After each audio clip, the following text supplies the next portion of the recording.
This video has been brought to you by Rise of Kingdoms. Join Rise of Kingdoms in their newest event called 12 Civilization Competition. Final round, Romans versus Vikings. Stand by the powerful Vikings in the event out of respect for their raw, warlike courage. Here you'll experience the battle between different civilizations from various times like Romans and Vikings, Ottoman and Byzantine empires, or modern-age civilizations such as Germany, Japan, and Korea. And etch your civilization's name into history by building an invincible empire.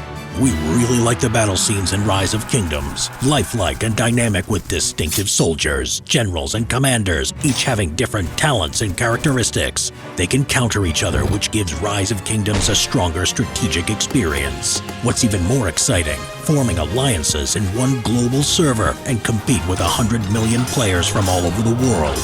With pride and joy, share your losses, victories, and heroisms, as this will carve out the experience of your warriors and help you rule the world. Use our link in the description to download the game, join the event, and have the chance to win awards such as an iPhone 13 or AirPod Pro. Download Rise of Kingdoms to support our work, channel, and content. How you survive the real-life Battle Royale of Nazino Island, 1933. If you're not yet familiar with this horrifying story, here's a brief overview. It was a failed Russian penal colony set up by the Soviet authorities to house undesirable minorities, political prisoners, rich landowners, petty and hardened criminals, and basically anyone caught disobeying the regime. It was located on a small uninhabited island on the River Orb in the remote and barren wilderness of western Siberia.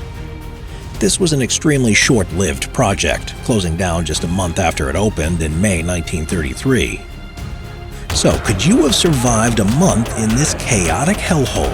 Well, your odds of surviving this ordeal are going to be about 1 in 3, so thousands of you are going to die before the project is over. And even then, survivors will at the very least be severely malnourished, traumatized, and mentally scarred for life. As the sad reality is that many of you had murdered and eaten other participants in order to survive. At the end of it all, there is no cash prize or early releases, just a transfer to a settlement colony or a gulag to endure years of further misery. But at least you're not one of the 3,300 who died or mysteriously disappeared during their brief stay on Nazino Island. So welcome to Joseph Stalin's Island of Death. Challenge 1. The Boat Trip of Doom. You have to survive the 4-day, 500-mile journey to the island. On this trip by boat, you were given one thin blanket and a meager daily ration of just 5 slices of bread a day, which is less than 5% of the recommended daily caloric content that an adult needs, so you're already starving to death. Survival tip. Keep a low profile and figure out who's best to team up with. If you have anything of value, trade wisely, as what meager resources there are will only go up in value in the coming weeks. The items you should be looking for are a knife and matches. They'll soon be crucial to your survival. Death rate. 1 in 20 of you did not survive the journey here. Remaining prisoners. 95% of the original settlers are still alive and will go on to the next stage. Challenge 2. The Anarchy Segment. With only a handful of poorly trained and under-equipped guards, law and order will quickly break down on the island. The guards will therefore retreat to the tip of the island with what little stores there are. Now, for the prisoners, this whole ordeal will become a case of survival of the fittest. Survival tip. Anyone that you're forced to kill or who just dies, remember, don't forget to remove anything useful from them before anyone else does, such as gold teeth or fillings, as these will be useful to barter with and to bribe the guards with for flour. Death rate. Around 1 in 20 of the prisoners will die from gang-related violence before this is all over. Remaining prisoners. 90% of the original prisoners are still alive, but that number will drop dramatically with each passing day. Challenge 3. Surviving the cold.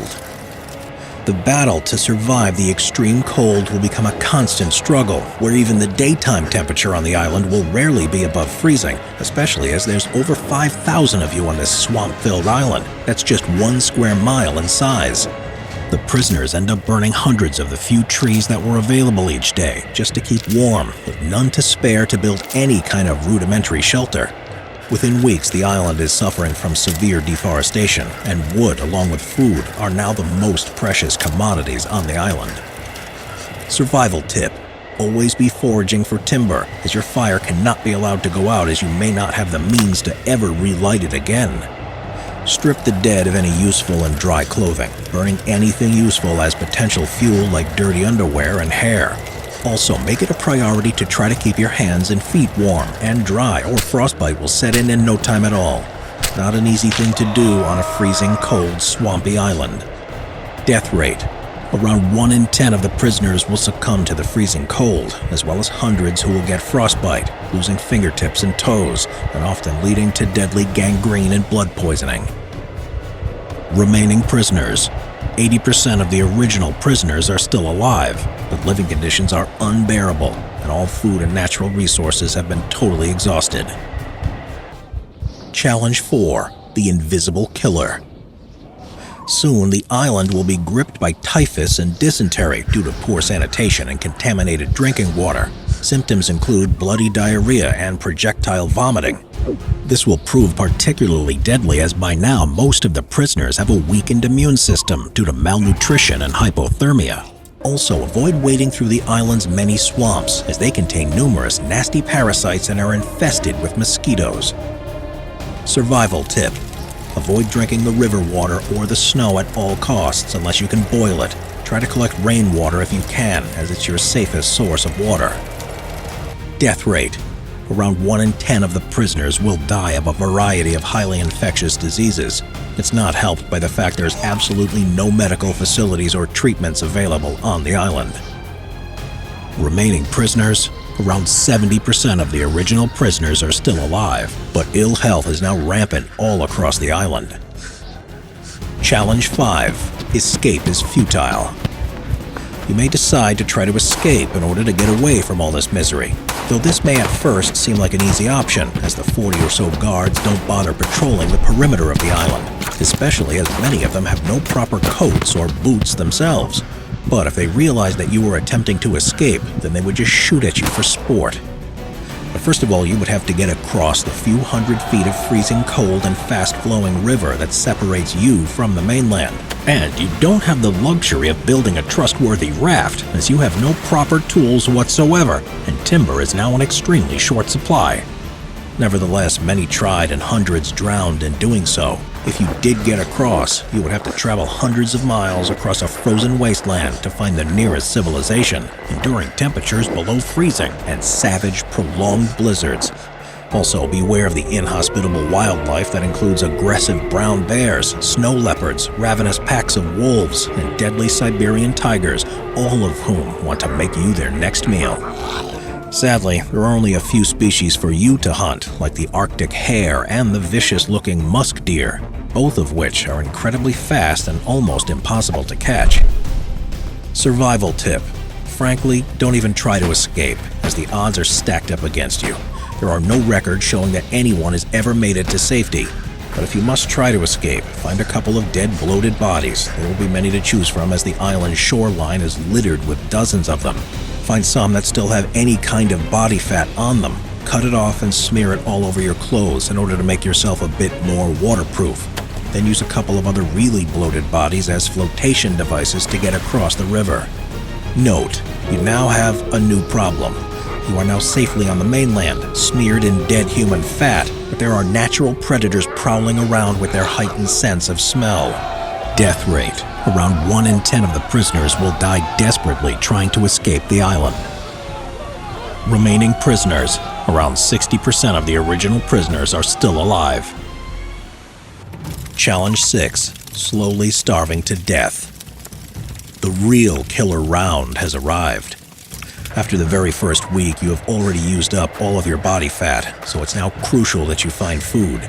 If you don't eat every few days, you will not have the energy to stay warm or even move around. then you are as good as dead. The small supply of flour that was brought with your group is almost gone. Also, the island has already been picked clean of any nuts and berries, and any root vegetables have all but gone. And the rat population on the island will all be consumed in the next few days by the thousands of equally hungry and desperate settlers. Also, fishing in the fast-flowing river is difficult, especially as you have nothing to make improvised fishing equipment with. So, your body is already entering the phase where it's breaking down muscle tissue to produce much-needed energy. A healthy person could survive several weeks without food, but in your weakened state combined with the bitter cold, you'll be lucky to survive 7 days at best before you die. So, by the second week, cannibalism started to appear, and by the following week, it's commonplace, with all other food sources becoming exhausted. Survival tip. Remember that if shoes and handbags are made of leather, they can be boiled and made soft enough to eat. Also, wood, if ground up into a paste and boiled, can be eaten much like a porridge. Though both will fill up your stomach, neither has any real nutritional value. Death rate. Around 1 in 4 of the prisoners will die of starvation or will be eaten by fellow participants. Remaining prisoners. Around 35% of the original settlers are still alive at the end of the 4-week challenge, though over 3,300 are dead or missing. Survival tip. If you have managed to keep a branch or a bit of wood from the beginning of your stay on the island, you can sharpen the tip of it by rubbing it patiently against a rock. If you have a fire, place the sharpened tip of your weapon over it, turning it until you see the wood change to a dark color. Continue doing this until the entire point is completely baked. By using this hardening technique, the tip will be made much more durable. This weapon can then be used for hunting, fighting off predators, and also for protecting you from being eaten by other prisoners. After a month, it all ends suddenly when there's a change of policy back in Moscow. Most of the survivors spend a long time recovering in hospital before being transferred to settlement colonies or gulags. In Soviet Russia, there must always be someone to blame. So, a few minor officials and guards were arrested and were quickly found guilty of incompetency and corruption and received prison sentences ranging between 1 to 3 years. Then the whole matter was hushed up and not made public until the 1980s.